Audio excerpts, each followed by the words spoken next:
বৈষম্য বিরোধী আন্দোলনে হত্যা মামলায় আন্তর্জাতিক অপরাধ ট্রাইব্যুনালের সাবেক প্রসিকিউটর ব্যারিস্টার তুরিন আফরোজকে গ্রেপ্তার করেছে উত্তরা পশ্চিম থানা পুলিশ।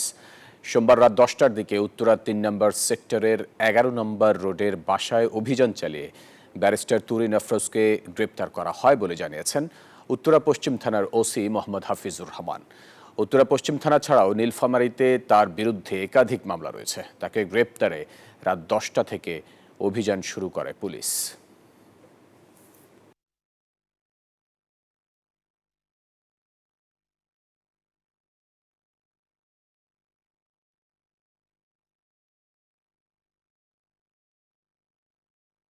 বৈষম্য বিরোধী আন্দোলনে হত্যা মামলায় আন্তর্জাতিক অপরাধ ট্রাইব্যুনালের সাবেক প্রসিকিউটর ব্যারিস্টার তুরিন আফরোজকে গ্রেপ্তার করেছে উত্তরা পশ্চিম থানা পুলিশ।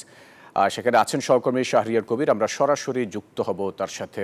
শাহরিয়ার, গ্রেফতার বিষয়ে কি তথ্য আছে আপনার কাছে? কোন মামলা তাকে গ্রেপ্তার করা হয়েছে বা কোথায় নিয়ে যাওয়া হয়েছে, একটু বিস্তারিত জানতে চাচ্ছি আপনার কাছে।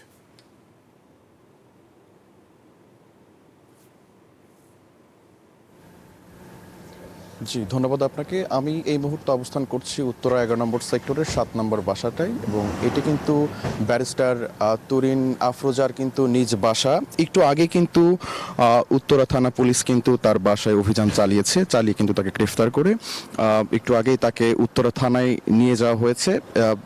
পুলিশের সঙ্গে আমাদের কথা হয়েছে, তারা আমাদেরকে জানিয়েছে রাত 10টা থেকে কিন্তু তারা এই অভিযানটি শুরু করে, যদিও সকাল থেকেই তারা তাদের গোপন সূত্রে জেনেছে যে ব্যারিস্টার তুরিন আফরোজা তিনি আজকে বাসায় এসেছেন, এবং বিভিন্নভাবে তাদের গোয়েন্দা তথ্যের ভিত্তিতে কিন্তু তারা নিশ্চিত হয়েছেন প্রাথমিকভাবে যে তিনি তার বাসায় অবস্থান করছেন। এরপরেই তারা ধীরে ধীরে তারা ব্যারিস্টার তুরিন আফরোজার বাসায় তারা অভিযান চালায় এবং তাকে কিন্তু গ্রেফতার করতে সক্ষম হয়। একটু আগে কিন্তু তাকে তার বাসা থেকে গ্রেফতার করে নিয়ে পুলিশ ভ্যানে করে নিয়ে তাকে উত্তরা থানায় নেওয়া হয়েছে, এবং তার বিরুদ্ধে কিন্তু বৈষম্য বিরোধী ছাত্র আন্দোলনের যে হত্যা মামলা সেটি কিন্তু ছিল, এবং গত 5 আগস্টের পর থেকে কিন্তু তিনি সম্পূর্ণ কিন্তু পলাতক ছিলেন এমনটি কিন্তু আমরা জেনেছি, এবং তার বিরুদ্ধে আরও একাধিক মামলা রয়েছে।